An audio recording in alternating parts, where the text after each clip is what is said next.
Sejam muito bem-vindos a mais um Evangelho realizado pelo Grupo Espírita Casa do Caminho, que fica na Rua Estado de Israel, número 59, na Vila Mariana, São Paulo, Brasil.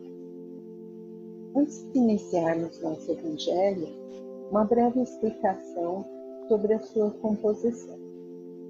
São 4 partes: abertura, palestra, vibrações e encerramento.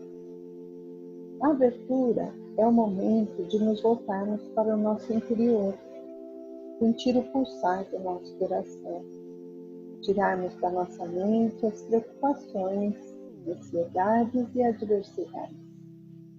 A palestra será uma exposição sobre o Evangelho de Jesus, para que possamos melhor assimilar as mensagens trazidas e procurar vivenciar esses ensinamentos no nosso dia a dia.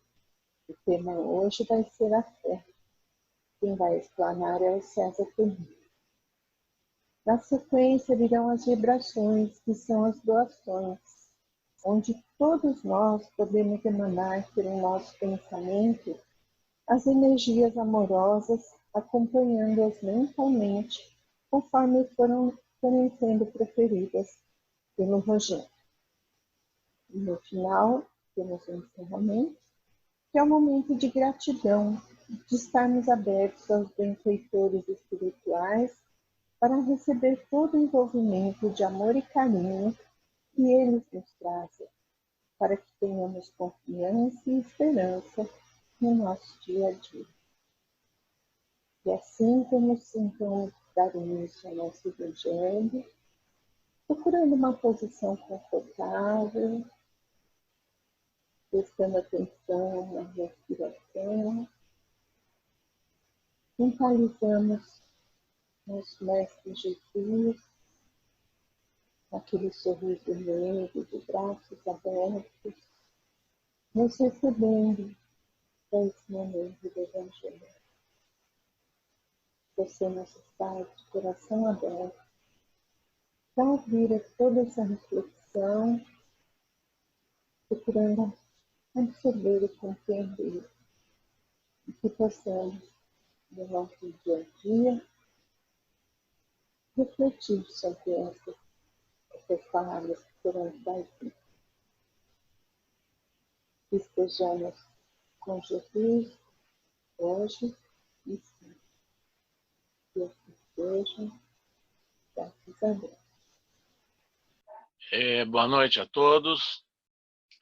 É com bastante satisfação que nos dirigimos, aos companheiros do Grupo Espírita Casa do Caminho, no dia em que, mais uma vez, se faz um estudo sobre o Evangelho. E para essa oportunidade, foi pedido que falássemos sobre a fé religiosa e a condição da fé inabalável. São itens, inclusive, que estão incluídos no capítulo do Evangelho segundo o Espiritismo, capítulo 19, que é intitulado A Fé Transporta Montanhas. E Allan Kardec inicia, como é de hábito seu, os capítulos do seu livro Evangelho segundo o Espiritismo, fazendo transcrição de versículos do Novo Testamento.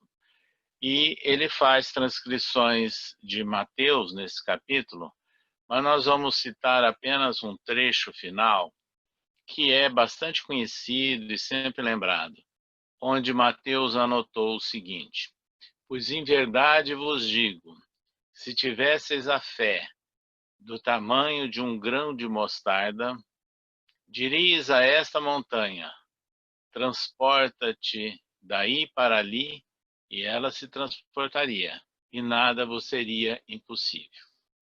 E é interessante o comentário que Allan Kardec faz sobre a fé religiosa e a condição da fé inabalável, porque ele toca naquela questão que é histórica, da fé dogmática, ou seja, da fé cega, que foi, na verdade, praticada ao longo de séculos e séculos, né?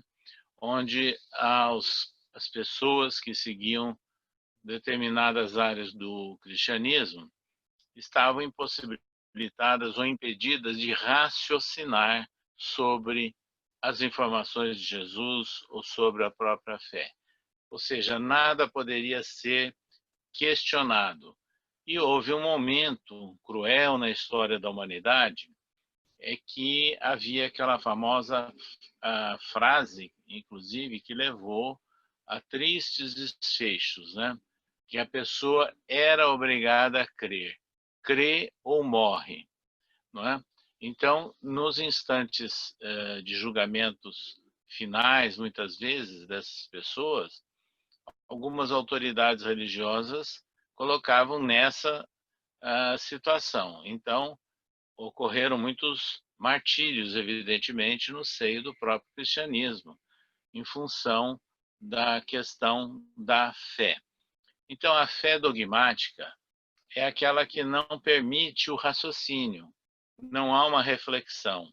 Você é obrigado a crer e a seguir determinadas orientações. E o interessante é que essa não foi a proposta de Jesus. O seu apóstolo indireto, Paulo de Tarso, deixou isso muito claro. E ele tinha toda a autoridade intelectual e moral para isso, porque ele era um doutor da lei.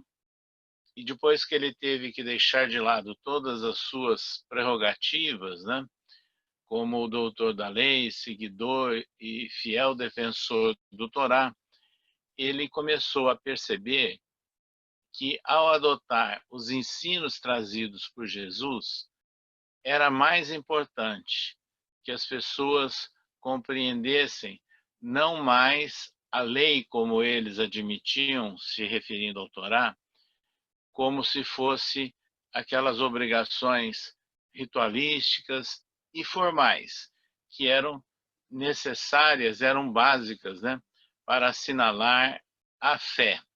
E aí, ele, como ex-doutor da lei, ele praticou, inclusive, um ato de grande coragem, porque ele escreveu nas suas epístolas: não mais sigam a lei, não há necessidade da lei. O que nós precisamos é, na verdade, a fé, mas a fé não baseada na lei. A fé baseada na lei é a fé que atende a determinadas prerrogativas ou requisitos que são definidos como obrigações, né, ritualísticas ou formais, mas a fé com obras, né, a fé com a ação. Então, Paulo de Tarso já defendia muito bem isso. E chega um determinado instante em que ele escreve, inclusive, isso nas suas epístolas, e Allan Kardec ele inclui, não é, nos seus comentários e nas instruções espirituais, a relação onde Paulo fala da importância da fé, da esperança e da caridade. Então, ele mostra a relação dessa trilogia, né? E Allan Kardec inclui uma instrução espiritual que é assinada, inclusive, por José, o Espírito Protetor, onde fala que a fé é mãe da esperança e da caridade. Então, para nós espíritas, nós começamos então a compreender a fé nesse sentido ensinado por Jesus e praticado por Jesus e os cristãos primitivos, com a ação, relacionando com a esperança e a caridade, e não mais a fé que seria ritualística ou formal. Por isso, aqueles que adotaram a fé dogmática, depois de tudo isso, quer dizer, eles agiram contra ou em desacordo com as orientações do próprio Jesus. E, de repente, Allan Kardec, né, ao ele ser intermediário para trazer a todos nós a mensagem do mundo espiritual com a codificação espírita, é exatamente nesse capítulo, né, que fala sobre a fé transporta montanhas, onde ele tem uma frase que é muito lembrada e que merece aqui a nossa consideração, porque ela é fundamental. ele diz assim: fé inabalável só é a que pode encarar frente a frente a razão em todas as épocas da humanidade. Então, fé inabalável é aquela que pode encarar a razão. Então, para o Espiritismo, a partir dessas considerações de Kardec, a fé ela deve ser fruto, inclusive, do uso do raciocínio, da razão, quer dizer, do conhecimento. Baseado no quê? Em primeiro lugar, na certeza da imortalidade da alma. Então, e a certeza da imortalidade da alma, para nós, ela deixou também de ser dogmática, como foi no passado, e sem maiores detalhes, sem maiores informações. Mas a imortalidade da alma, ela passou a ser, na verdade, exemplificada com as manifestações mediúnicas, com a identificação dos espíritos, ou seja, nós temos a certeza que os nossos entes queridos que partiram para o outro lado continuam a viver, apenas que desenfaixados da organização corpórea. Então, o nosso pensamento tem vida, o nosso pensamento se projeta, e tanto faz estarmos encarnados ou desencarnados, nós pensamos. Então, a fé, ela é, para nós espíritas, fruto da certeza da imortalidade da alma. E que, para encarar a razão, frente a frente, em qualquer época da humanidade, significa que nós não vamos também partir para aquele dogmatismo e o fanatismo, né? Que caracterizou e que ainda caracteriza algumas facções religiosas e cristãs, não é? Porque não permite que a pessoa pense, mas ela tem que seguir determinada orientação, determinado caminho. Para nós espíritas, não. Nós vamos compreender que nós temos o livre-arbítrio, mas é através do esclarecimento de uma nova orientação é que nós vamos adotando o novo caminho. Então, a fé para nós é a fé raciocinada, mas ela tem que ser sentida, né? Tem que ser vivida. Daí a relação que Allan Kardec também fez nesse capítulo, e destacando que a fé é mãe da esperança e da caridade. Exatamente assentado nos ensinos de Jesus e ratificados e ampliados por Paulo, apóstolo, nas suas epístolas. Pois bem, tudo isso que nós estamos falando sobre a importância da fé ativa, né, vamos assim dizer, a fé com obras, a fé que representa a expressão da esperança e da caridade, sempre é bom nós buscarmos alguns exemplos de vida, porque os exemplos de vida falam muito forte, marcam a todos nós e mostram o que pode ser conseguido pelas pessoas que realmente têm fé. Então, nós vamos citar apenas dois exemplos nessa oportunidade e, na verdade, dois exemplos cujos aniversários transcorreram ou transcorrem nesses dias que nós estamos conversando com vocês. Pois bem, ontem algumas pessoas podem ter tido acesso a uma live do grande pianista brasileiro e maestro, né, João Carlos Martins, que fez uma comemoração de 80 anos de idade online, apresentando peças, tanto regendo como executando ao piano. A vida de João Carlos Martins é um exemplo de fé. E eu vou dizer por quê. Ele superou os maiores obstáculos que surgiram na sua vida, e isso ele destaca em todos os instantes, inclusive num filme que foi exibido há uns 3 anos atrás sobre ele.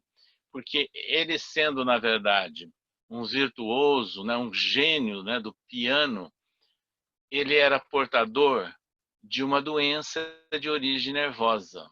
Depois ele sofreu um acidente, rompimento de nervo. Ele se submeteu a 24 intervenções cirúrgicas, mas em todos os instantes ele mantinha aquela determinação, aquela força em prosseguir. Ele chega a contar, e em várias oportunidades, que em determinadas apresentações, determinados concertos ao piano, ele sendo obrigado a usar até uma dedeira metálica, as suas mãos estavam sangrando quando ele terminava, mas ele mantinha isso. Depois houve um instante em que ele perdeu realmente o manejo das mãos, mas ele não desistiu da música. Aí ele prosseguiu como maestro, né? E como maestro, ele se dedicou à formação de inúmeras orquestras aqui no Brasil, envolvendo crianças, jovens, em várias partes do nosso país. Então, um trabalho de alta envergadura. E agora, há pouco tempo atrás, usando uma luva especial, porque ele não tem movimento voluntário dos dedos, imaginem, mas usando uma luva especial, ele voltou a treinar o beabá do piano e conseguiu outra vez tocar piano. Então vejam, o que é isso? É aquilo que ele fala, é a trajetória da esperança, é aquilo que animou a vida inteira, e assim é que ele conseguiu superar todas as suas dificuldades. E ele tem certeza de tudo isso, porque ele crê em Deus e ele é espiritualista. Então, é um exemplo para todos nós que a determinação, a fé, a esperança faz com que consigamos superar grandes limites e problemas e vencemos, não é? E ele continua aos 80 anos de idade fazendo projetos, né, ainda para a sua existência, o que é muito positivo. Então, ontem foi completado 80 anos de João Carlos Martins. Amanhã, dia 27, transcorre mais um aniversário de nascimento de Benedita Fernandes, que foi uma pioneira espírita na nossa cidade de origem, Araçatuba. Ela nasceu há muito tempo atrás, em 1883, e desencarnou em 1947. Mas quem era Benedita Fernandes? Vejam bem, ela era descendente de escravos libertos. Nasceu numa cidadezinha perto de Guaratinguetá e, de repente, ela foi, entre aspas, considerada louca, como se dizia na época. Aí ela perdeu completamente o contato com a sua família e vagou pelo estado de São Paulo afora, sem rumo, e por volta do ano de 1920, mais ou menos, ela chega na nascente cidade de Penápolis, no noroeste de São Paulo. Chegando lá, ela aterrorizou a população com os seus atos desatinados de loucura, né? E aí resolveram, como não existia hospital, não tinha tratamento na época, colocá-la numa cela vazia na cadeia pública. Acontece que o carcereiro, um espanhol chamado Padial, era espírita.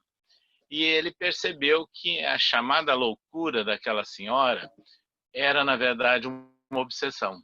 Ela era completamente dominada pelos espíritos. E aí ele chamou um dirigente italiano que tinha fundado um centro espírita na cidade, Marquese, e começaram a orar com ela, dar passos, conversar. Um dia ela recobrou a consciência. E ao saber de tudo o que havia acontecido, ela resolveu mudar completamente o rumo da sua existência e andou um pouco mais à frente e chegou em Araçatuba, que é a nossa terra natal, mais ou menos por ano de 1925. E lá, vejam bem, quem era ela? Negra, feia, semi-analfabeta, não tinha dinheiro, não tinha nada, sozinha no mundo, foi trabalhar como lavadeira, às beiras do riacho, como era comum na época. E aí, junto com outras lavadeiras, ela as convenceu em dar atendimento a crianças abandonadas e também a loucos, né, como ela havia sido, e que chegavam acorrentados ou presos em cordas, e como ela era médium, né, ela conversava, aplicava passe e eles melhoravam. Pois ela fundou, em 1932, a primeira entidade assistencial espírita em toda aquela região, a Associação das Senhoras Cristãs, que deu origem a outras obras assistenciais, inclusive depois ao hospital psiquiátrico que acabou recebendo o nome dela. Agora, o exemplo de Benedita Fernandes também é um exemplo de superação. superação completa.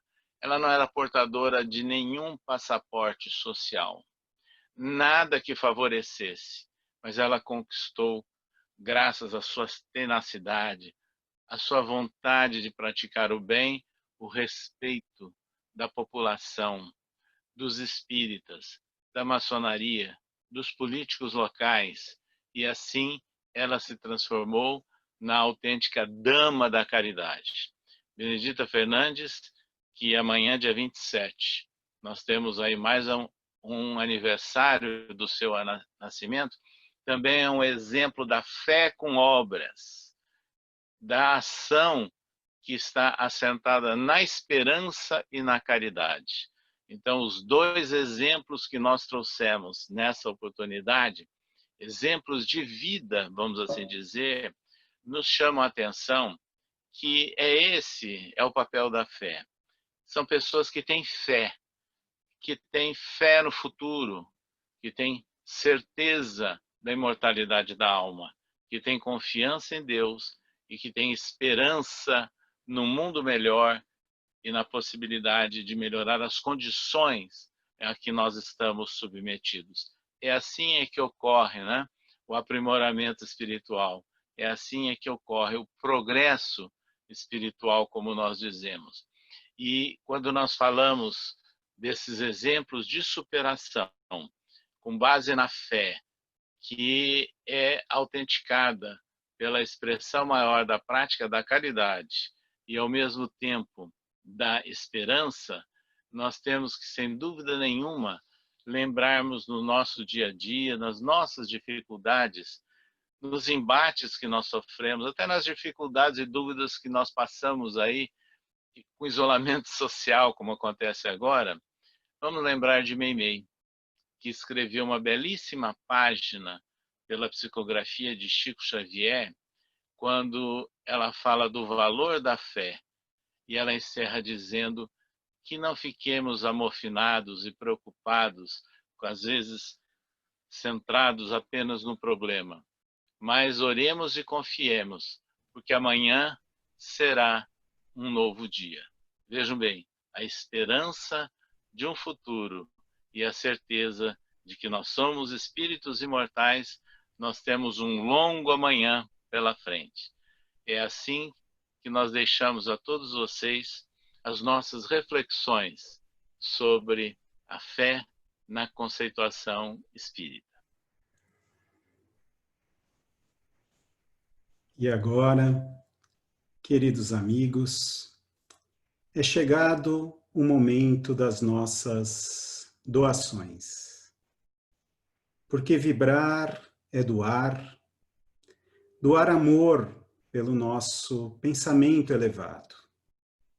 E assim, respirando, calma e profundamente, e acima de tudo, irmanados no mais profundo sentimento fraterno, vibremos paz para o planeta Terra e fraternidade entre todos os povos e nações. Para todos os governantes do planeta, vibremos sabedoria, responsabilidade e amor. Sustentação para os homens de bem em suas missões em todo o planeta. Muita fé e proteção espiritual a todos os brasileiros. Saúde aos enfermos do corpo e da alma. Compaixão para aqueles que ainda não estão no caminho do bem.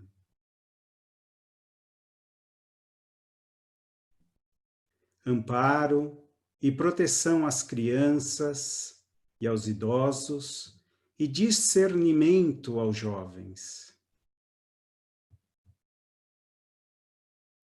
Sustentação para todas as casas de oração e caridade, e em especial para a Casa do Caminho, seus trabalhadores e obras sociais. Proteção espiritual para todos aqueles que pedem ajuda para vencer as suas dificuldades e para todos os necessitados que agora vêm em nossa mente.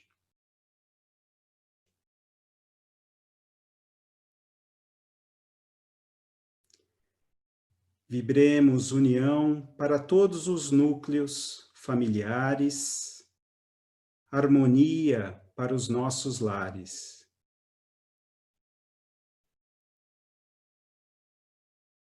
Equilíbrio e força, luz, coragem e perseverança para todos nós, e que se fortaleça em nossos corações o amor do Cristo. Que assim seja, graças a Deus.